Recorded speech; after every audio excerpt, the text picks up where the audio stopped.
Alright, good morning guys, I'm Q10 here, and before I get into my rant, let me just say this right now, that the person I'm going to be talking about, Taylor Swift, she's grown on me. I love her a lot, she's very good, very talented. The fact that she gets to re-release all her new singles is great. The All Too Well music video is amazing.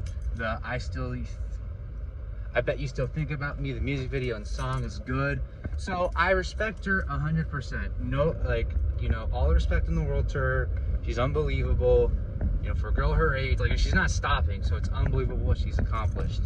But I will say this though.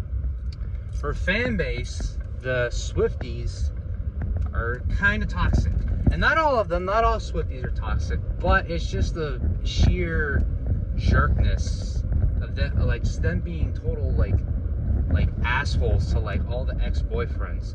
So this week, basically, Jake Gyllenhaal has been the main culprit. It's been exposed by Taylor Swift in basically two of her songs, and fans are kind of they kind of know what it's about, and they're sending a lot of hate to Jake, or they're kind of mocking Jake, saying, Jake, you don't return, you're not returning your scarf. Jake, you fool. Hey Jake, this is gonna haunt you in your dreams forever. It's all that type of shit, and this is kind of like come on, enough. Taylor's over it, Jake's over it, and the media tries to kind of bite it out, and a lot of people on Twitter trying to make it seem like Jake's the bad guy, and he didn't act well against Taylor Swift, and I guess he probably regrets it, but he doesn't deserve all the hate. He's a tremendous actor, very talented, tremendous actor. Pretty good. He's a good guy. I don't think he's a dick or anything, but just he doesn't deserve all of it. And there's a lot of threats probably sent to him, which is it's ridiculous. And now John Mayer, on the other hand, two boyfriends that the Swifties really hate, he got a death threat from a Swiftie, and it was on the DMs. Now, I don't remember what it said, but it's just ridiculous how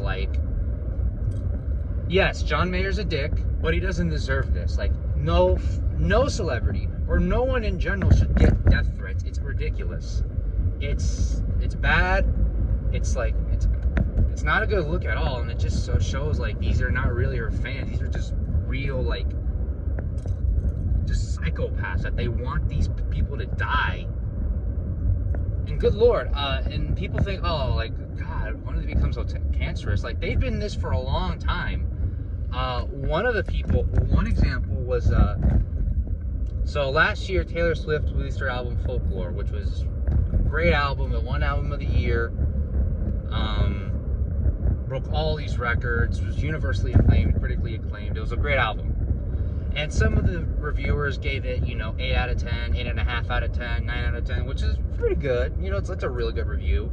And these fucking fans, man, they were all these 30-year-old so-called music, critics are giving a 30, or 40, 50-year-old critics giving a 30-year-old 8 is so fucking pathetic. They don't know anything about music. And one of them, was an Egyptian fan writing to a critic saying, I hope you die in darkness, you will burn hell in darkness and infinity. Just some fucked up shit. And I'm okay, really? Some of you Swifties, not all of you, because I'm sure that, there have been some Swifties out there that have okay, these are not our fans, we are not all like this, it's ridiculous. Now, obviously, the person's to blame, and also the parents also, because why aren't you watching what your kids tweet, and why aren't you also teaching your kids to respect others the way they like to be treated? But a little bit kind of falls on Taylor Swift. Now, I can understand where people were kind of blaming Taylor, and I don't understand. So I understand with Taylor because, she's obviously saying all these stuff, and she's saying how bad of a person they are. So I get that. I get, what I don't understand is I don't think she's telling her fans, hey fans, hey Swifties, go send hate to this guy, this guy, this guy. I don't think, they're that evil. I don't think, for the album of the year album of the year last year, I don't think she didn't tell her fans, hey, go send hate to Post Malone, go send hate to Dua Lipa. I think Doja Cat was up. I don't remember who was up for album of the year. But go send hate to the album of the year nominees. Like no, it's ridiculous. Obviously she didn't tell them to do it, but like these fans, man, they're so lunatic, and Taylor kind of has to hold them accountable, like kind of tell them, hey, you know, like, look, it happened a long time ago. Like, obviously I wish things would have worked out better, but we've moved on. I moved on happily. He's moved on.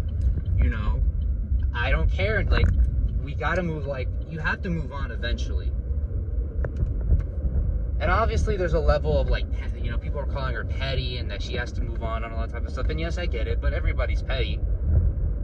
Everybody is. And if, like, you know, everybody has petty moments. So let's not act like, you know, we're all saints.